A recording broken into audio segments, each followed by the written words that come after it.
College Football Hall of Fame.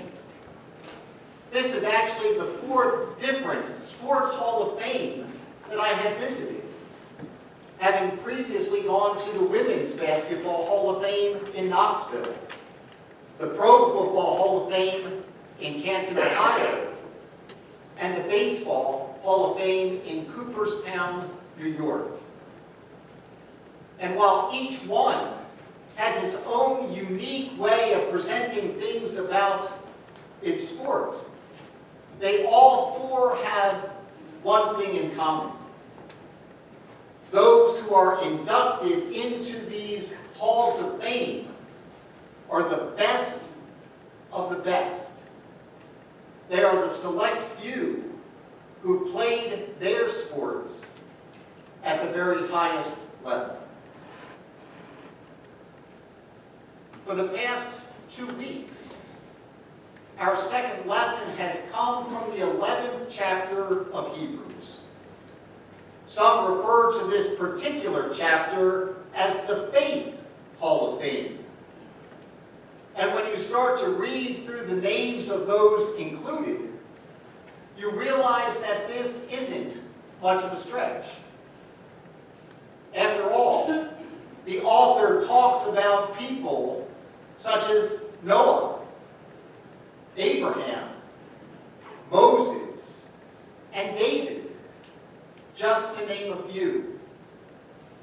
Frankly, if someone were going to open up a Faith Hall of Fame, all of these individuals would be first ballot inductees.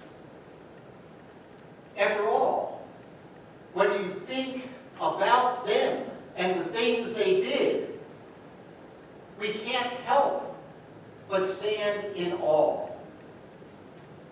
Noah built an ark before even the first drop of rain fell to the ground, because God told him to.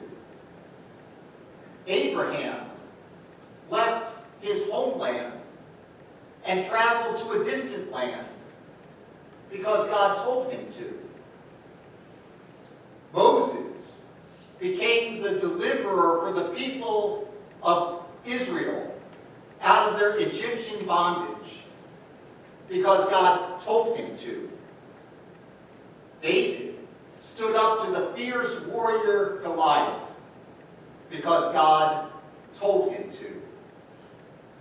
No doubt, they deserve to be in the Faith Hall of Fame.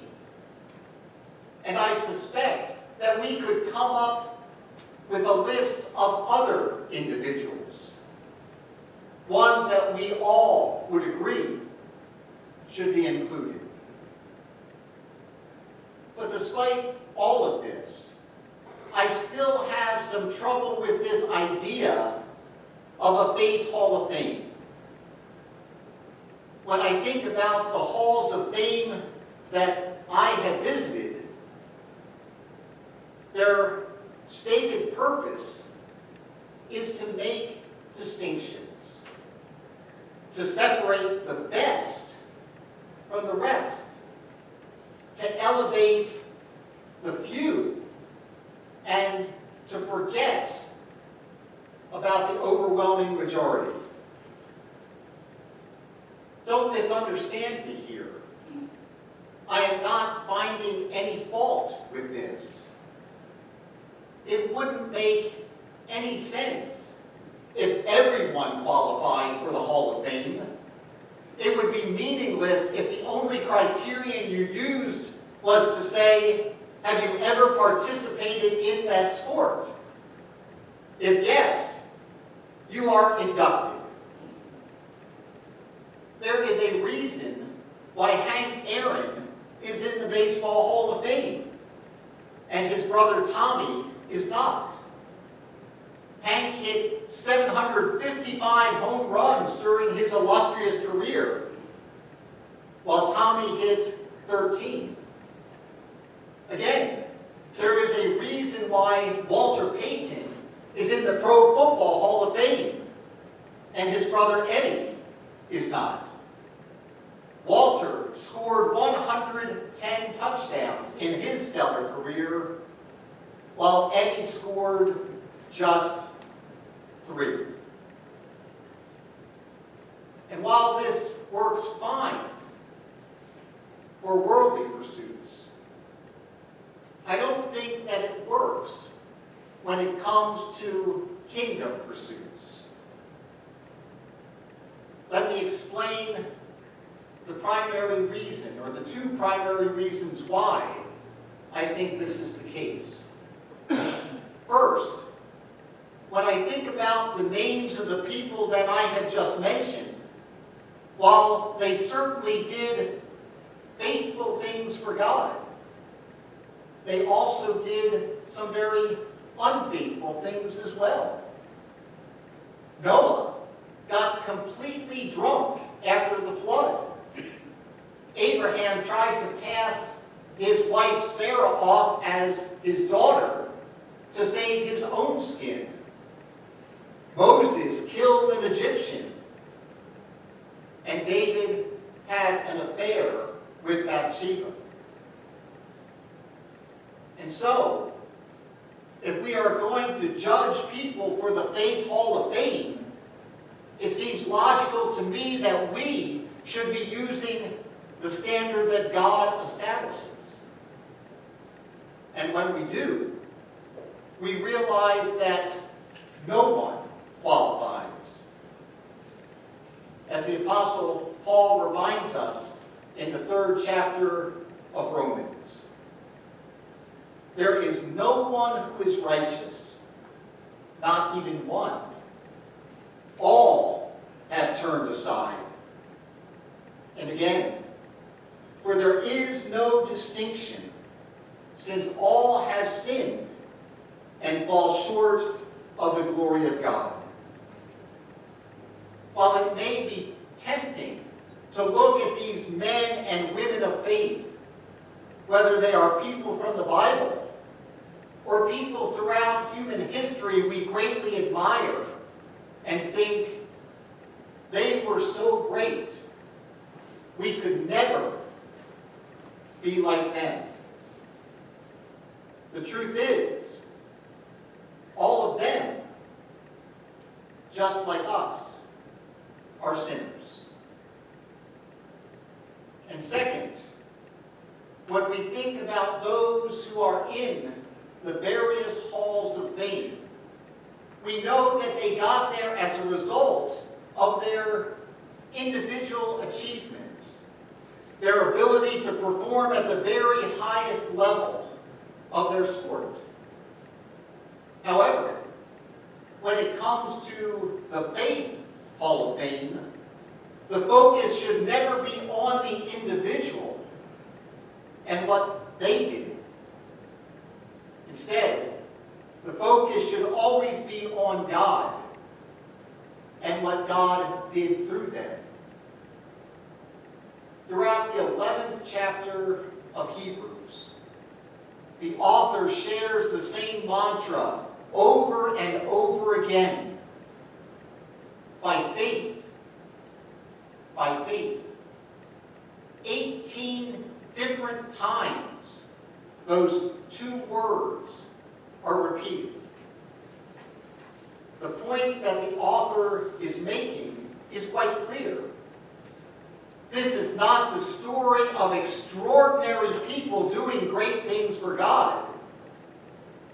It is the story of ordinary people who trusted in an extraordinary God who can and did do great things through them.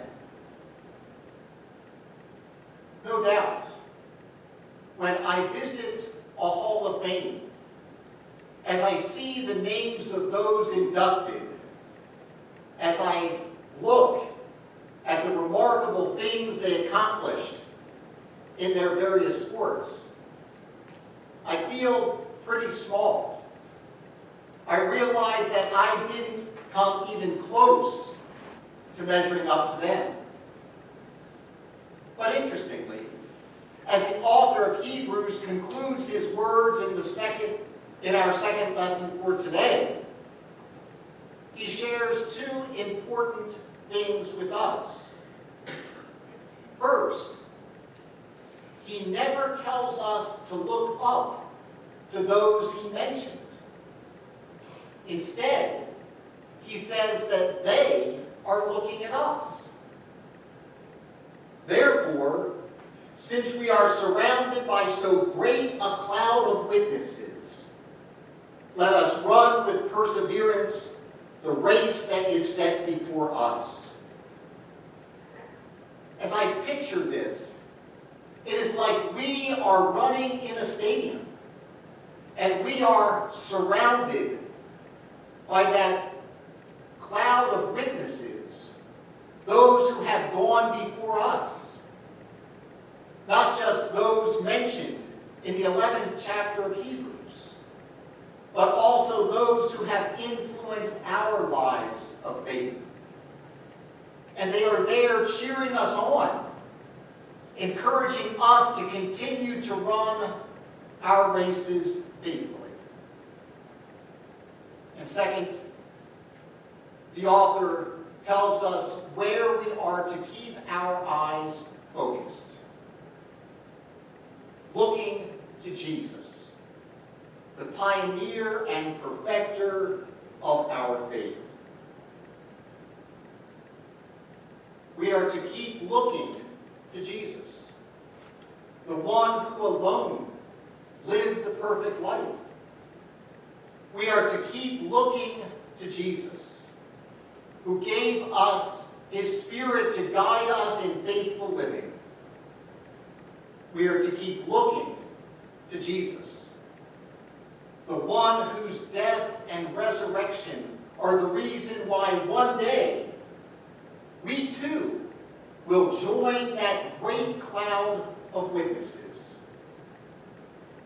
and become eternal members of the Faith Hall of Fame.